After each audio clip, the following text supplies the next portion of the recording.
We're gonna rewind this. This was all great footage. I doubt. Oh. I have to say, this is the best interview we've done yet. And I'm not surprised because you guys are taking our virginity here. You're the first country act we've done on Barstool Backstage. This. Let's go. I am very thankful, very grateful. We're here at your record release party. It was, first off, it was a fucking party. It wasn't. Yes, it was you really. You see these record release events, and they seem like the lamest. Just yeah, you everyone's don't know what looking you're at their get. phones. I don't know how the band gets up there and plays, but. I mean, you guys threw a party tonight. It was awesome. We're in Tampa Bay, beautiful weather out, on a rooftop, swanky hotel. Like I said, crowd was awesome. Who's who of Big everyone buck was hunters here. Mojo Rowley came out. That's true. Hey, when I saw Mojo show Muhtadi up, these Mojo days. Muhtadi. Yeah, sorry. careful. Sorry. When I saw Mojo show up, I was like, "Oh, we're about to get turned up in here tonight." And you guys do. Honestly, I do. I said this to Colin, my co-host and producer. He's actually filming right now because we're on a shoestring budget. So Shout out Locash. Barstool. But I said this to him tonight. I said it's not easy to get up there and play an arena type set to a few hundred people, and you guys like crushed it, man. I mean, you guys are fucking real performers. Thanks, man. I appreciate that, dude. I'm we worked very- hard on it and trying to read the crowd, and I think they got involved in it, man, which made us cool. And me living here in Florida probably helps a lot, and Business Troy going around smacking them on their ass too is probably helping too. So, But how hard is it? So this is why I asked about getting your wives out to shows. Your friends, your ride or die from day ones. They don't react at your shows the same way as your diehard fans that are kind of new do, right? So Depends what girls are in the front row. they know all your songs. It though. also, They're you not- know what? Sometimes, like when we have a song like Beach Boys, it's which I want to feels- talk about. It sort of feels undeniable because what we're watching for in the crowd, whether it's friends, family, strangers, concert, record release, we're watching for a certain reaction. Just like Mojo's looking for a reaction when he's doing his thing. You're looking for that certain reaction. And when you see it, you know it. And it happened tonight. It happened when we wrote it.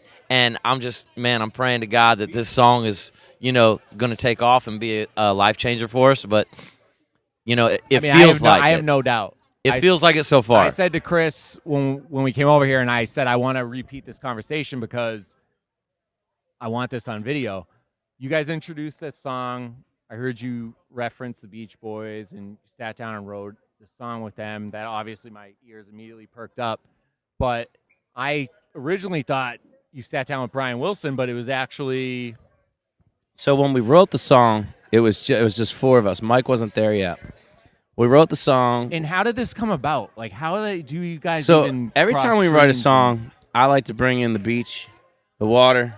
You know what I mean? That Maryland, like Ocean City kind of thing. You know what I'm saying? Turf, Yeah. baby. Right. Yeah, so we Terps. got a Baltimore guy. Yeah.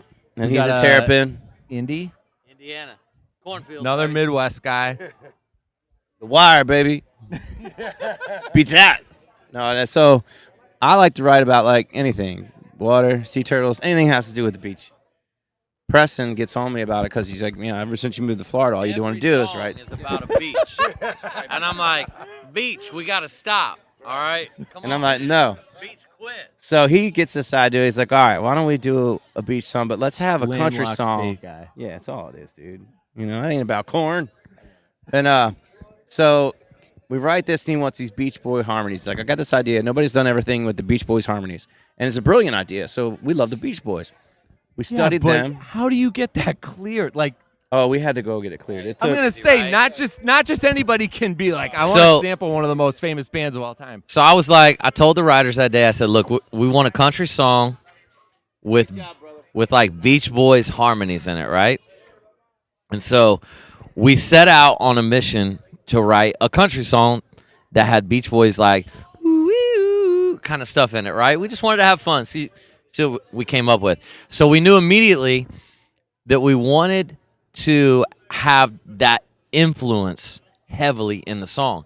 So we're like, what are some of the biggest Beach Boys songs? Well, I mean, one of our favorites, all of our favorites right here is I get around, round, get around, I get around, yeah, get around, round, round, I get around. So we're like, what could we do with that song, that influence of that song?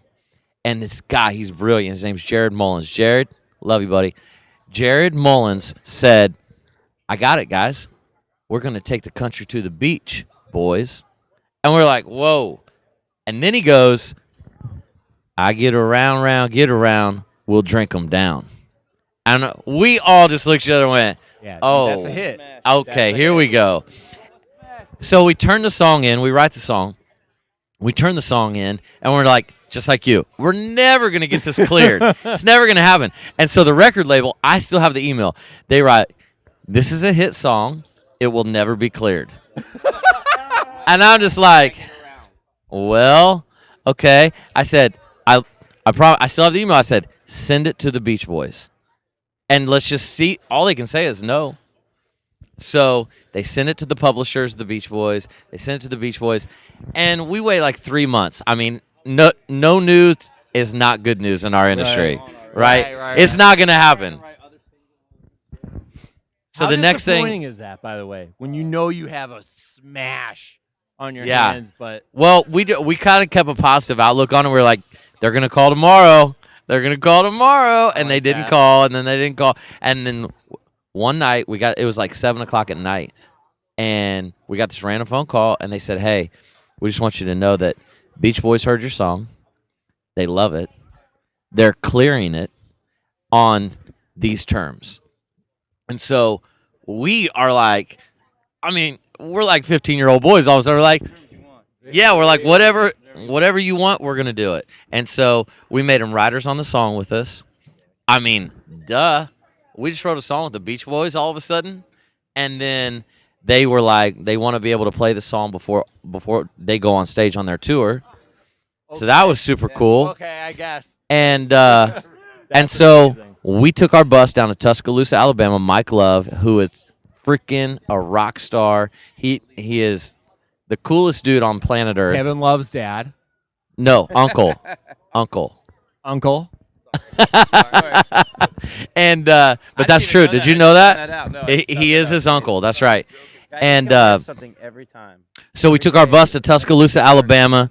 We set up the studio backstage at a Beach Boys concert. We hung out. Everybody's wearing like beachy shirts, and it was so much fun. And we recorded a version with Mike Love and company. And so we have another version coming dude. of Locash and Beach Boys. Hey, can I just do this one time? I never do this, and I never do this. Are you ready? There is a Locash Beach Boys version of Beach Boys. All right. Down now. Even if I budget, even if I can't have it, I want to hear it because. All right, first off, so listen, you guys start the song. I'm immediately caught by the intro. It's a legit sample of I Familiarity, Get Around, Right. and then you go into the verse, and I mean, same key, same tempo. I mean, it is a fucking flawless, Thank you. like re-edit of the song, and. You know that's all of our harmonies on just me and Dude, Preston's I could harmonies tell, right I now. could tell. It's I pretty turned the sick. call and I was like, "This is a smash. How was this not the lead single?" But I know the reason. Right. It's December next month. Yes. I mean, this is going to be the song. January, potentially of the February summer. coming out. Spring break. Yes, this might be the Yeah. song of next summer. I'm If serious. enough people start streaming Beach Boys right now, our song, it's just gonna go. Guys, new record. Yeah. New record. This is Troy. Come over here. We got to do an Five-track EP, entourage. correct? Woods and Water. It's called Woods and Water. Mojo, where you Download going, it, bro? guys. Stream it. Come here, like man. Come it. here, man. Whatever. The couch Smack misses it, you. whatever you think. You're gonna love this album.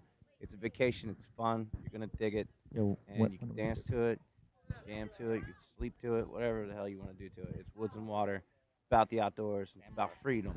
America. So, I got to ask, why the EP versus the full length album? Preston, you answer that one. I don't have a microphone. Oh, Blacky's got it. Oh, what's the question?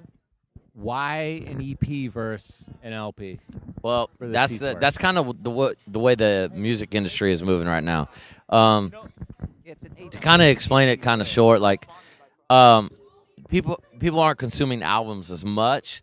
Like the Morgan Wallen album, that's awesome, and it's selling like hotcakes. And you do have like the Stapletons, and you have the Aldeans, and you have Carrie Underwood albums, and some big, Zach Brown albums. But guys like us, we only have a handful of hits so far. We've only got like 4 or 5 number ones, so it's like, we're Only kind of 4 or 5 number ones.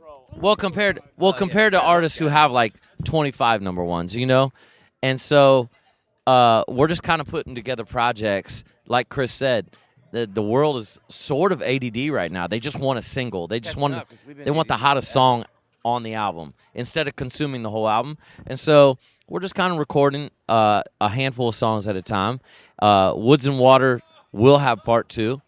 We're fired up about it. So you will be getting the back half of Woods and Water. But right now, 5 songs is what you get. I love and, that. So it's strategic. I love that. It really is. Ain't always good for you. And you know what it does to me is when Chris and I are headed into the studio knowing we only get to cut 5 songs, they got to be the right ones. You can't just there's no skips. You can't have skippers on this album. No fluff, no skippers. You don't want to catch small fish, you want big fish. No, I love that. So we believe in every single song 1 through 5. All right, so one thing I've really gotten to admire and like about you guys as I've got to know you is your grind and just how hard you guys have worked to get where you are. I mean, starting out literally on Broadway, DJing, grinding away in the clubs, working your way into a house band position. I mean, you told us your story, and I was just like, holy shit. What do you have for advice for somebody that is in your position where you were back in the day that's just like really trying to stay positive? That's a great question.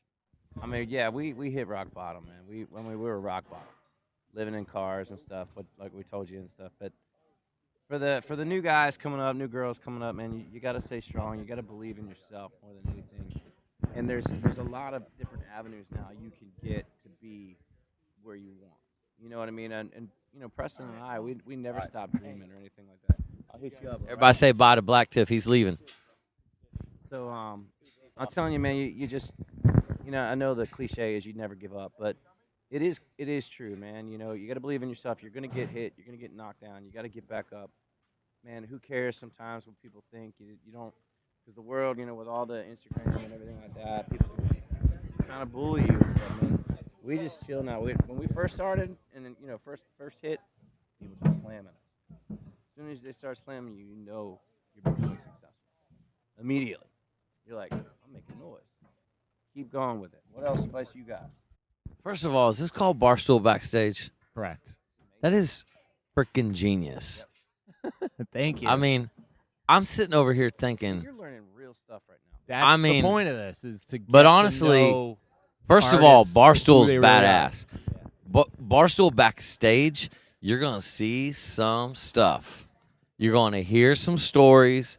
It's going to be incredible. So y'all, stay tuned to Barstool Backstage because this is genius.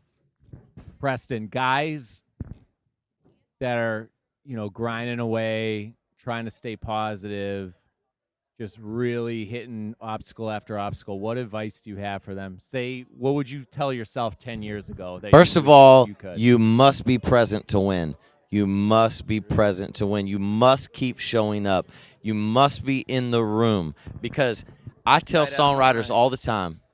They're like, man, I tell you what, I had this guy sleeping on my couch.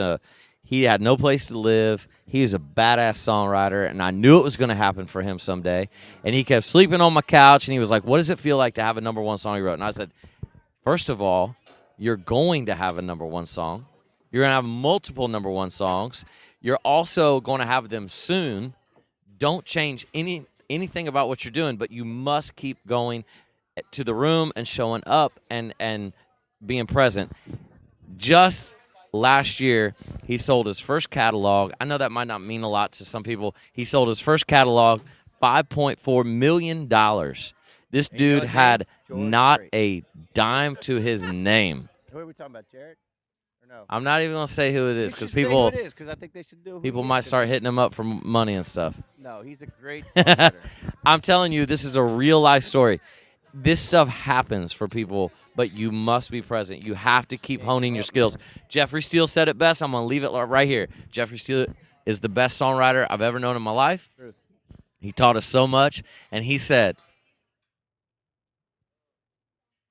slang them like pancakes, but don't skimp on the ingredients.